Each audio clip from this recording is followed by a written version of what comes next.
I'm 95 years old. So with that span of time, you can just imagine that I remember President Aguinaldo all the way to President Duterte.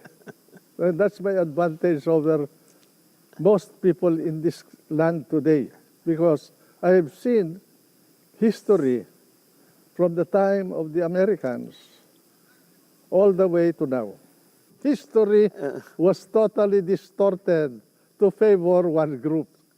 And it is unfortunately continuing. That is why exercises such as these are important. Little by little, the truth will come out.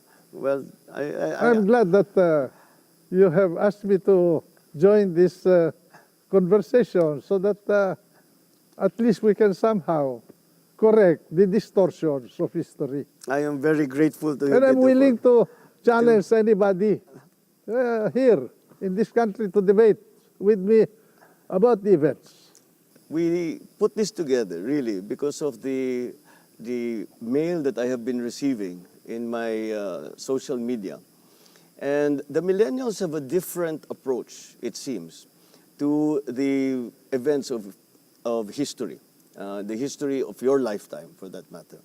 And the millennials seem to want to know what it is behind the decisions that my father and the members of his government made in the time of the Marcos administrations.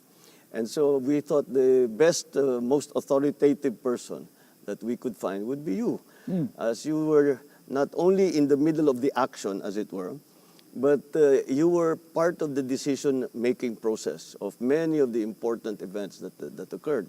During the first 3 years of martial law, you can open your window, leave your house, nobody will touch it. That's how peaceful the country was. So it wasn't the typical country under military rule where you had tanks in the streets and you had soldiers pulling people out of their homes. Of course, in the beginning we had curfew. Yes, we had. Yes, I remember that. We had to give grant passes.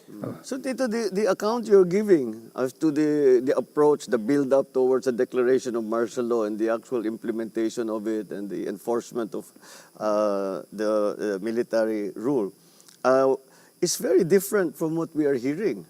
And for you, Tito, for example, I mean, I hear it too, but of course, it's a different. You come from a different perspective. What is the biggest fallacy that the young people now are being fed about the reasons behind and the actual events of martial law? They claim that we killed a lot of people, and that's why when I was interviewed by someone some time ago, I challenged her. Name me one that we executed, what we killed other than Lim Seng. What was the accusation? Was that the summarily that executed? we had 70,000 persons arrested, which was not true. Maybe if they will include the people who violated curfew and the jaywalkers, maybe you can reach that number. But anyone who was people can go out at night. They can go out and fish. They can go out to farm, they can go out. They were free, in fact. Of course, if you are a member of a rebel group or a warlord or who violated a criminal law, you have to be arrested, whether you have martial law or not. It sometimes, I'm mystified sometimes by the lack of understanding of the simple fact that if you attack the government, you attack the state needs to defend itself. Of course. And that's why fighting would break out. And that's Name me one person that was arrested because of political or religious belief during that period. None. They were all for Name me criminal one acts. person that was arrested simply because he criticized President Marcos. None. But there were a lot of critics still very, very vociferous and very speaking out against him and his administration, even during the martial law, when the country was under martial law. Jovi Salonga, for instance. Oh, he was involved in the Light the Fire movement and many others. There were very few were arrested, and they were released. They were inconvenienced for a while, but they were released. The late Pepe Jokno, he didn't want to be released. I told Pepe, just sign anything and just get out of here. I told him. All of that seems to have been lost in the accounts that we hear now. Well, I cannot blame the so-called millennials when they were born in 1980, no? Let's say, Yeah. Well, that's they a did good, not know anything. They just, what they know is what they read or heard. And it is. They read something that was based on inaccurate facts.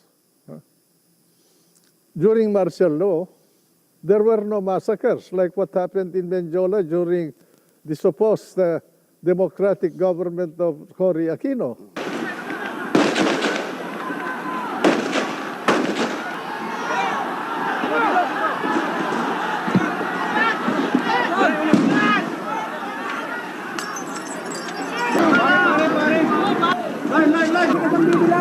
Maybe you could explain to these young people the approach that you took to governance. Kasi Tito, I remember when I was young, I would listen to my father's speeches and lagi kong naririnig the phrase nation building. And I have not heard that phrase since 1986. And it does not seem to be the priority or the guiding principle in governance anymore. You mentioned about nation building, which was a battle cry of the Marcos government. That's right, Tito. That was all included in the national plan that was prepared by the brain trust of your dad. And that covers infrastructure, agriculture, energy, and education. And that's why when we started with agriculture, he established irrigation canals, especially in the north and in many parts of the country. And then he went into electrification. The national electrification that we have started with your father. He started the geothermal sources of energy in the country today, which is helping the economy. And then later on, as a part of his national plan, education of the people. And that's why he created the system of state universities that expanded the educational system in the country and made education cheaper for the people. And so many others. He introduced land reform. That's why he was very conscious of the sale of Hacienda Luisita during the Garcia administration. This was a part of his land reform program. Proposed the establishment of a nuclear plant, which was derailed by Cory Aquino because of their anger and revenge against the Marcos administration. Dito you mentioned the lobbying of the big landowners, the hacienda owners, and for the exemptions from the land reform. But that I think the term that around that time was we were beginning to hear my father speaking out against the group of oligarchs Correct. that were controlling many segments of the economy Correct. and were not helping or supporting the national program. Arise. Oligarchies existed during the time of your dad and even before that. And even now, they are still around. They control the economy, they control the agriculture because they own the haciendas, they control the communication, they want to control even government. If you will remember, you have to talk to interest groups to be able to run for public office in those days. Controlled Meralco, they controlled the media, they controlled the newspapers and the radio, many facets of industry. The industrialization of the country was controlled by the so-called oligarchs of the land. So this is one of the elements that pushed the government towards the declaration of martial law Yes. in 72. Apart from the fact that indeed there was a need of it, because what was the social condition of the land at this point? We were dealing with separatism in Mindanao. We were dealing with a very strong communist party. We were dealing with the onset of drugs menace in the country. We were dealing with political warlords over the land, and the high criminality in the land. And what was our instrument of power at that point? We had only less than 50,000 in the armed services. That included the constabulary, the army, the Air Force, the Navy, and the Coast Guard. And our weapons were carbines and Garands of World War II vintage. World War II vintage. Against the Belgian FALS, the Kalashnikov or AK-47 of our adversaries. I think nakakalimutan dito the extent of this warlordism and the size of the private armies. The size of firearms in the hands of the civilian population was much more than the capability of the armed forces of the Philippines and the constabulary. When martial law was declared, there was an we amnesty. harvested about 600,000 guns all over the country of all kinds. As opposed to our 50,000 Less than 50,000 to be exact. I think we had only about 48,000. uniformed services. Yeah. So that people do not realize the extent of the warlordism because I don't And then think we have the modern apart equivalent. from these factors that I told you, their political organization, especially the political organization of the Communist Party of the Philippines, was extensive. They have a united front that was very strong. Until now, that united front is operating through the NDF. Oh.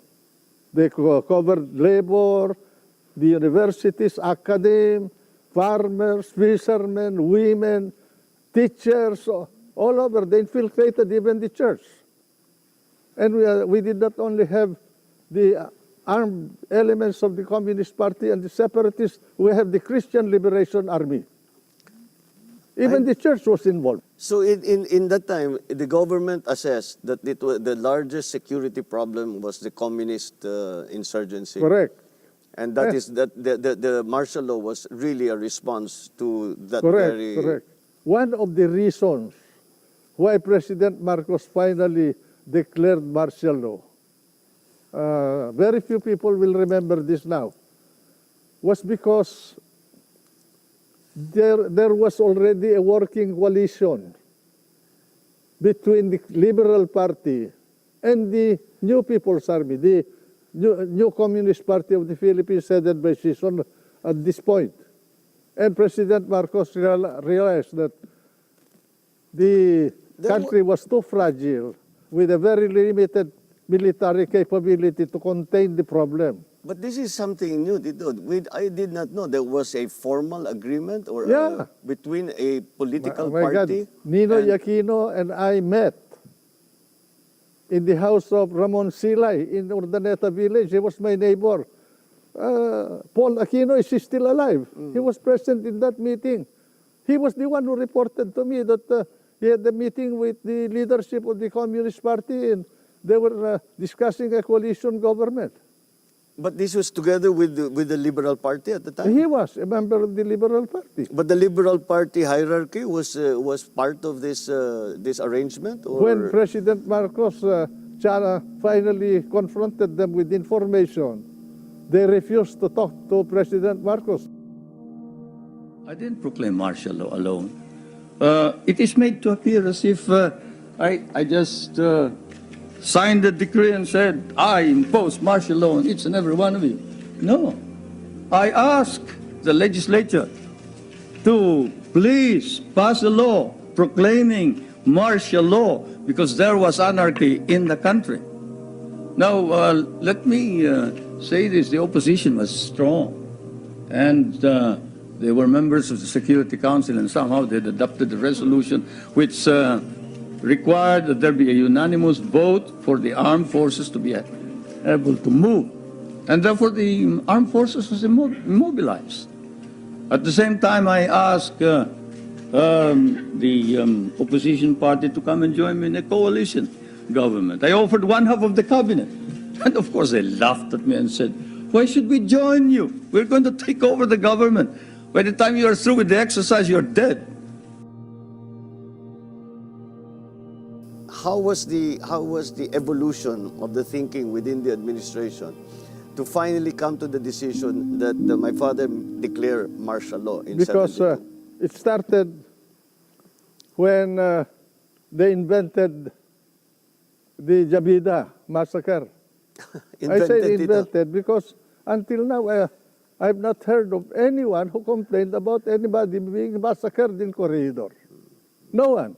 The only one who appeared as a member of the trainees, supposedly the Muslim trainees in Corregidor, was that fellow who swam across the Corregidor to Cavite, which was the invention of Montano and Ninoy Aquino.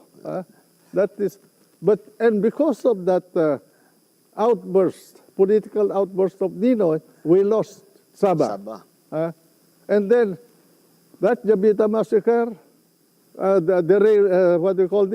injured the political stature of the Marcos regime, followed by the Plaza Miranda grenading in 1971. And because of that Plaza Miranda, I was a victim. I was a candidate afterwards for senator, and I lost because we were blamed for Plaza Miranda, although that was the handiwork of the Communist Party.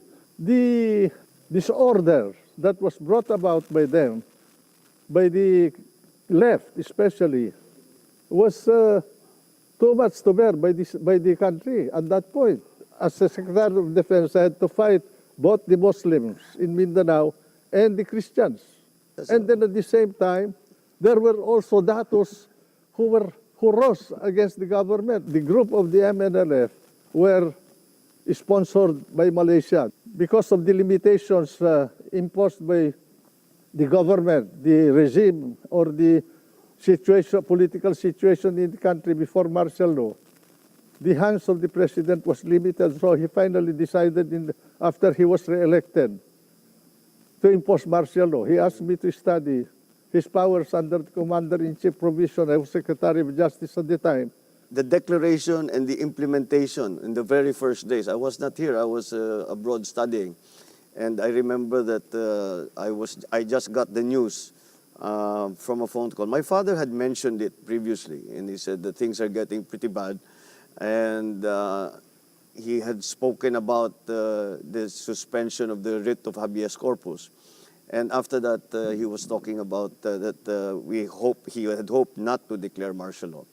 But I got the news that your dad asked me to prepare this study in December of 1969 because he was anticipating that he will finally have to face the music.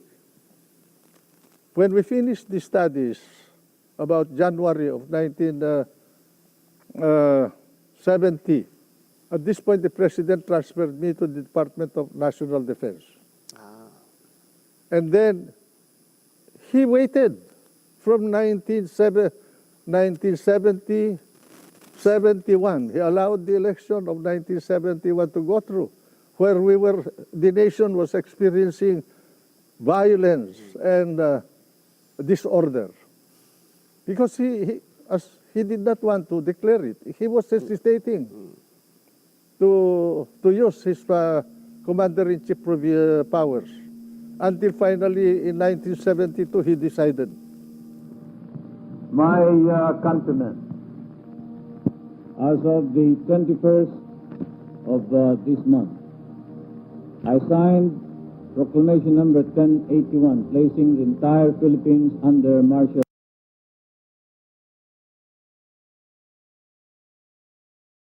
law. So it's not remembered very well, or it is not well documented, or it is not well disseminated about how large and how severe the problem was of the communist uprising and the we still see the fighting in Mindanao, but it's over a different ideology. We now. were able to arrest all of the leaders, including Jose Maria Sison, Georgette, the wife, and several of the leading commanders of the Communist Party, and emasculated the organization until later on, when we had, after EDSA, Cory restored the problem because he released all the leaders of the Communist Party, and then, including Father Balweg of the Cordilleras, and then brought back Miswari from Saudi exile Arabia, yes. to revive the MNL problem. And was there a reason stated That for is where why I they parted did ways that? With with Cory. Oo. In the face of all of this, I think we come to the question: how did you think Cory did as president? Did you think wala kami I dito, must so tell hindi you namin that, alam masyado yung mga detalye. You know, Bongbong, having been involved in the cabinet of President Marcos, and I'm not saying this to denigrate anybody, I was dismayed when in my first cabinet meeting with Cory, he did not make any decision. I'm sorry to say this, but I realized in that first meeting that I had in that cabinet, that the president that succeeded Jordan did not know anything about governance.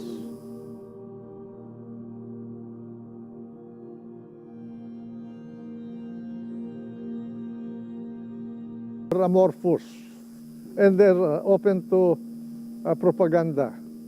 And these people are experts in You believe that propaganda was a very large aspect of the Yellow Movement? They have always been like that. Even during the time of your father, we were. They have people in all the media outlets. In your view, has the role of the media increased or decreased over the years? It will increase, especially with the speed of communication now. We have the cell phone, the social media. You can read the news on your telephone. In your cell phone, and you can also text your opinion. They can manipulate public opinion. Even the surveys will be suspect at that point. Well, the surveys have already become a little bit are taken with a grain of salt already. Correct. So I guess that is a distinct possibility. So despite the fact that all of these things, the performances of those who ally themselves with the Yellow Group have been dominant, do you feel that dominance will still for the last 30 years? Do you think that dominance will continue?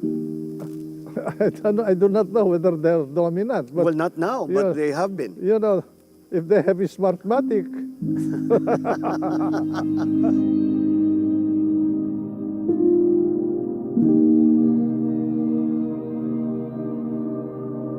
Bongbong. When I was in that government, I knew that I was there only temporarily because from the very start, I was actually like a pariah in the cabinet of Cory. Yes, because you were considered the implementer, the main implementer of martial law. And I think some of the orders that were signed by you and not and by then President Marcos. So kayo talaga ang sinisisi doon sa martial At law. saka, hindi lang yun eh. 1 month after your father departed, I thought he will reopen the Batasan Pambansa. No, he did not reopen. What she did was to consolidate power unto herself by writing her own revolutionary constitution and assumed the powers, the executive power and the legislative power. The only thing she left was judicial power. In the face of all of this, I think we come to the question: how did you think Cory did as president? Did you think wala kami I dito, must so tell hindi you namin that, alam masyado yung mga detalye. You know, Bongbong, having been involved in the cabinet of President Marcos, and I'm not saying this to denigrate anybody, I was dismayed when in my first cabinet meeting with Cory, he did not make any decision. He will say, oh, Tito, Gingona, Tito, ikaw naman magsalita. Mon, ikaw magsalita. Oh, Adoy. Ganun. Well, no decision. And I realized finally, personally, I'm sorry to say this, but I realized in that first meeting that I had in that cabinet, that the president that succeeded Jordan did not know anything about governance. And it showed afterwards. Well, it wasn't. He was the ones governing the country was not Cory. Other people who were around her. Oh. Well, it's not surprising because if you look at her record, she has no experience or even inclination, as far as I could tell, for government work or public service. At, Well, I do not know whether it is true that she was very fond of playing mahjong. And that's why. Well, since we've come to the subject of Cory Aquino, and I guess that brings us to EDSA.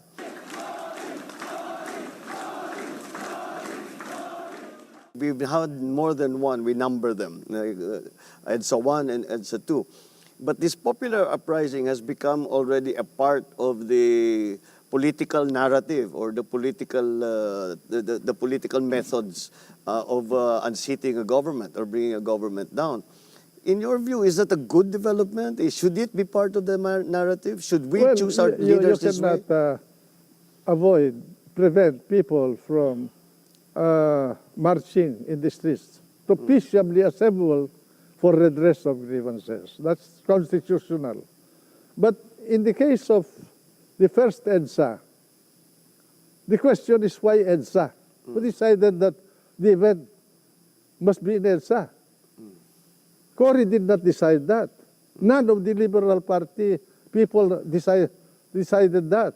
They were all gone. They were in Cebu. While the drama in Manila was unfolding, Aquino was in the southern city of Cebu, continuing a post-election campaign advocating civil disobedience.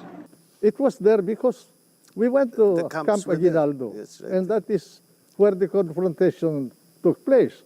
Now, as far as we were concerned in the RAM, we never planned to involve the people.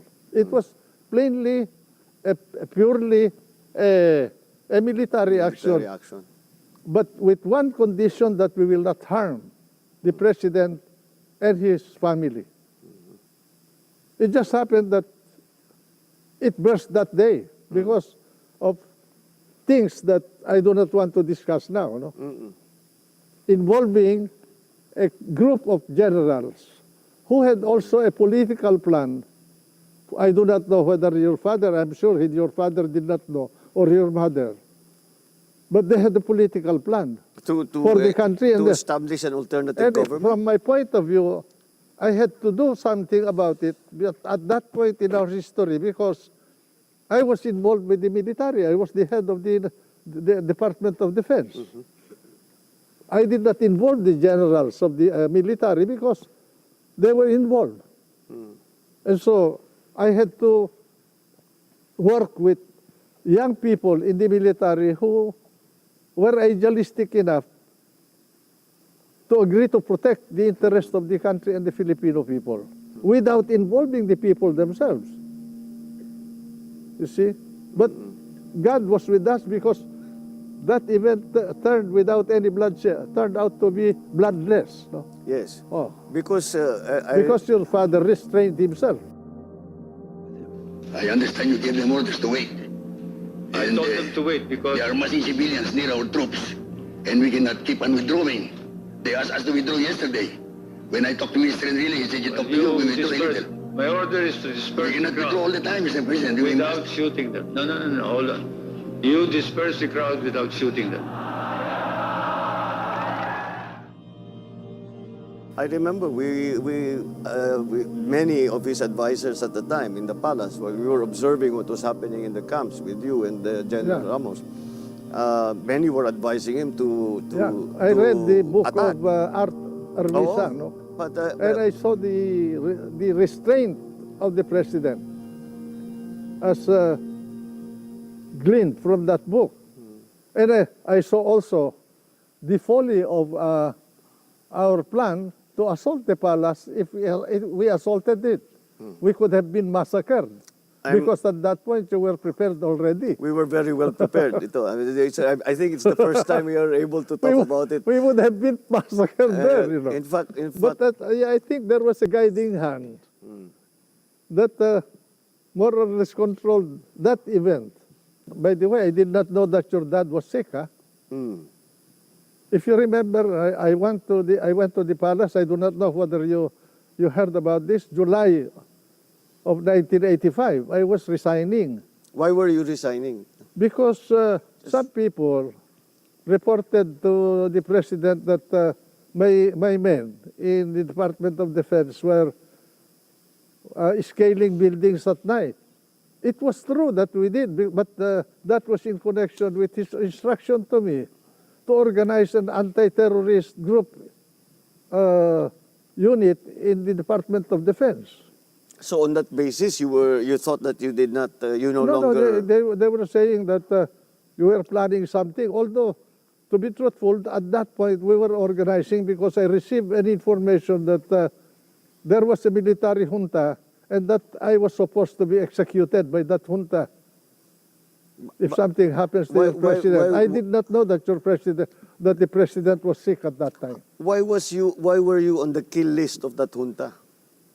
Why are you the declared Probably the because declared I was a enemy? hindrance to their political objective. So unbeknownst to many or most people, there was a plan for a military takeover already. Correct. And the junta was already organized. Yeah. Can you tell us who the members of the junta were? Well, maybe for You a will be surprised. The chief of his staff, the general of the head of the Philippine Army, the army. the head of the Philippine Air Force, the head of the Philippine Navy, the head of the Philippine Coast Guard. Those were the members of the junta. How were they going to take over the reins of power? According to the information I received, if your father died, they were not supposed to announce it at all. They will keep it away from the knowledge of the public. They will invite all the members of the cabinet in the name of your father for a cabinet meeting. And once we are in the palace, we will be quarantined. But in my case, I will have to be executed. This is something that again, I don't think maybe this is the first time that this information has seen the light of day.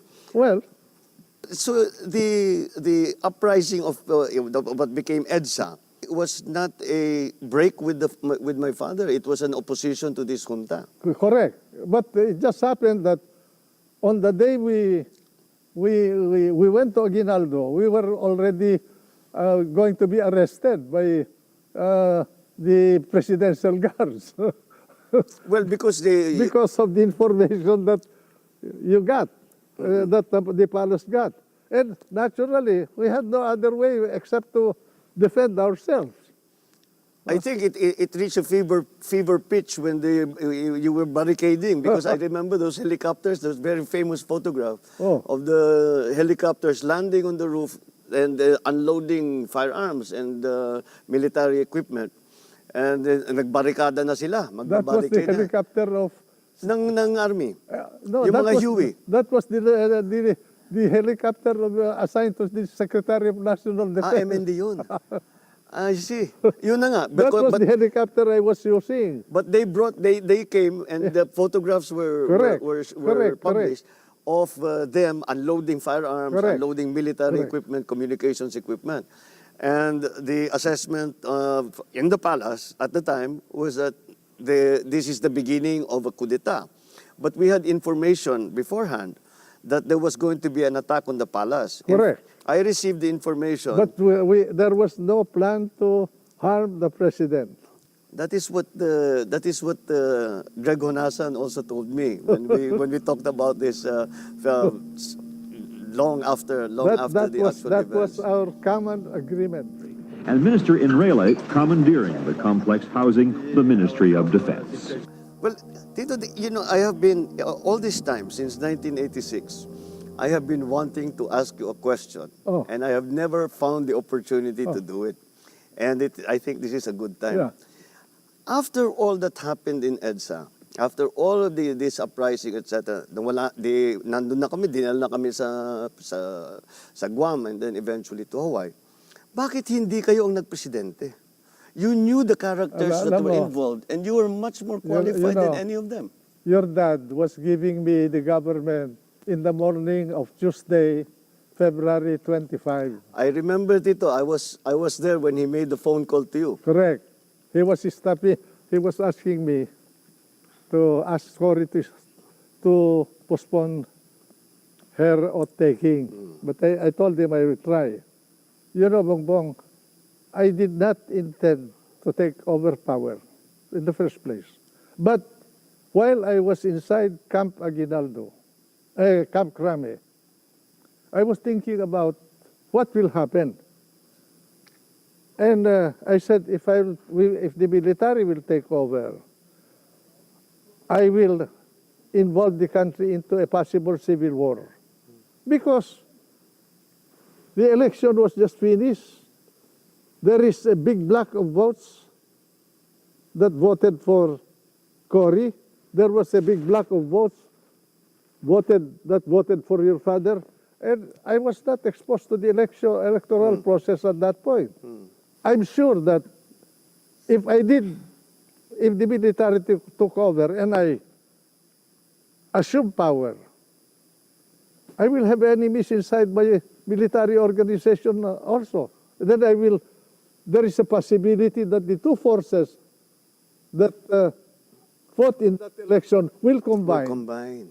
To Was it likely? it's possible. I suppose yung tropa namin and those who were opposed to you within the MND Yeah.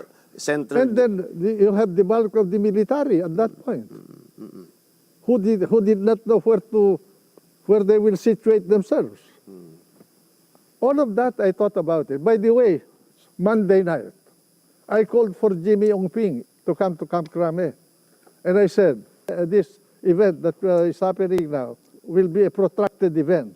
Let us organize a provisional government to handle the running of our revolutionary government. I said I proposed 5 cabinet positions: just defense, finance, local government, justice, and foreign affairs.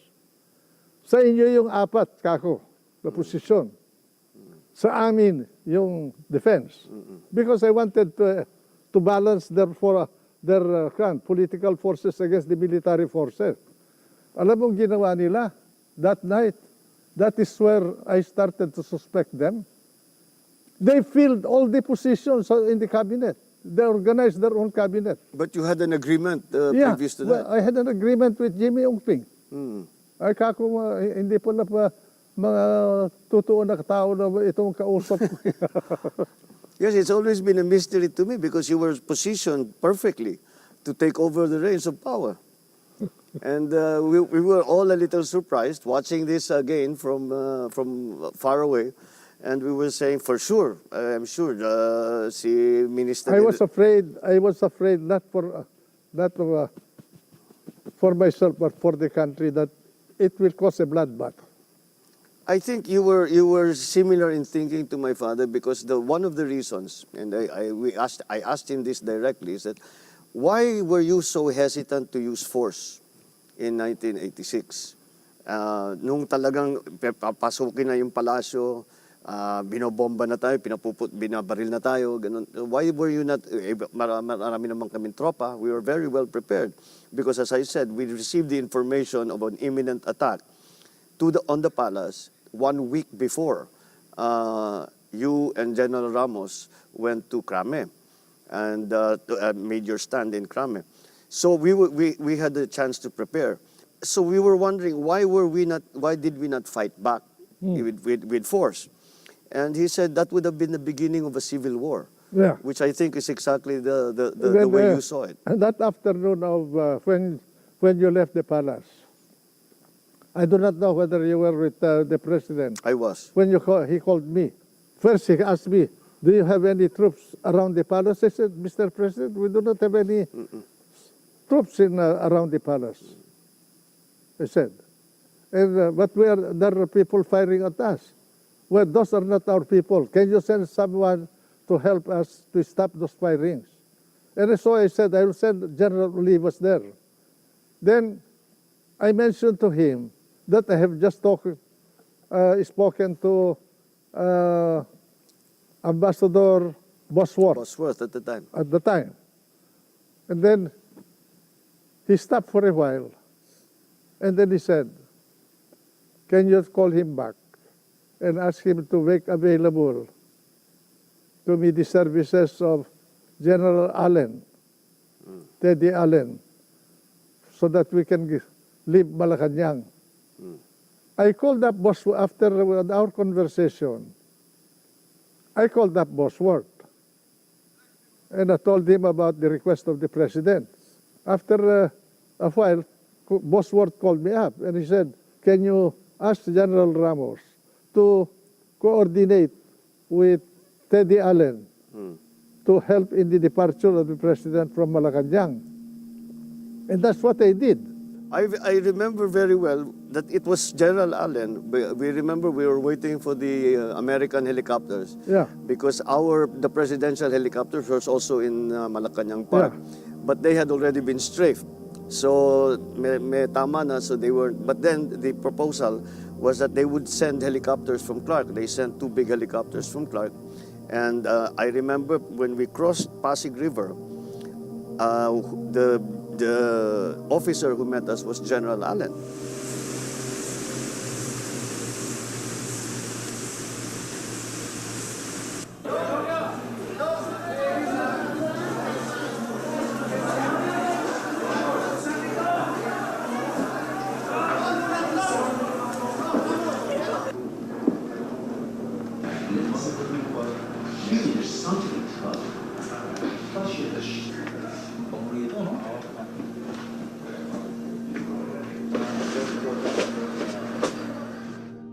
After I talked to the president, I rode to Wakwak, to the house of Josephine Cojuangco, the sister of Cory, because that's where she was. Cory was there. And then when I arrived, his whole cabinet, the people who became her cabinet officials were there, and Doña Aurora. And then I reported to Cory about my conversation with your dad, as well as my conversation with Bosworth, and that the president, your dad was departing Malacanang. And then Cory did not know anything about that event. She called Bosworth. And then I remember Cory saying, shouted over the phone, "No, I do not want him here. Yes. Take him out." That's it. I remember that. Yeah. I remember that. That was in the middle of the night already. We were already in Clark. The Americans were still did not know quite what to do with us. The original arrangement is that we will be flown Because to Ilocos. Cory requested that from Bosworth when I made the report to Cory. And because of the interregnum, the gulo at that point, probably the transmission of the information to the operating units of the American military was delayed. Well, we were awoken. Well, we hadn't slept, but it was in the middle of the night. I remember General Allen asked to see my father, and I said that he's resting and he's not in the best of health. And what is it about? And he sat us down and he said that we were surrounded by NPA forces. And that there were two columns of NPA units coming. There to were attack. no NPAs. Well- That was already, they misinterpreted the Poway to Hawaii. That was what eventually became the joke. On that basis, they said we have to fly you out immediately, and instead of going to Poway, and the excuse that was given was that we cannot fly to Poway because Poway does not have lights to land in the middle of the night. And Because, I knew that your dad had an intention of going up north. Because in the morning of Tuesday, he asked, if I go north, do you think I'll be protected? Of course, I told him. And if I get out of the country, can I come back? And of course, Mr. President, you are a president of the country, you are free to come back to the country. Those were my answers to him. Oh. so it was very much a decision at that time na ayoko dyan. Basta get him out of the country was Yeah. then Cory's decision. Well, siguro sabi nakinig sila kay Cory, yung mga Amerikano, because sabi niya, peremptory yung kanyang sabi. No, I do not want him here. I take him out of the country. Well, that seems to be the same report that we got, and actually, eventually, the Americans told us that we were actually said the instruction was that not to be brought anymore to Ilocos, but to be taken out of the country. So Tito, let's take all of this now. With this as the foundation of all of the as a historical background, context. The history was totally distorted to favor one group. And it is unfortunately continuing. That is why exercises such as these are important. Little by little, the truth will come out. Well, I'm glad that you have asked me to join this conversation so that at least we can somehow correct the distortions of history. I am very grateful to you. And I'm Tito, willing to challenge anybody here in this country to debate with me about the events. Well, Tito, your knowledge and your perspective is based on actual experience and actual facts. I think that is the difference between you I did not and those that manufacture have been facts. challenging you. I have not lied to the people. I have not manipulated the events. I dealt with them as I faced them. Well, Tito, on that note, I Thank think you. I know it is for me to thank you for allowing welcome. us a view into the Anytime, into- any place, I'm always at your service. Just tiyag ni natata. Thank you very, very Kanyaman much. lang.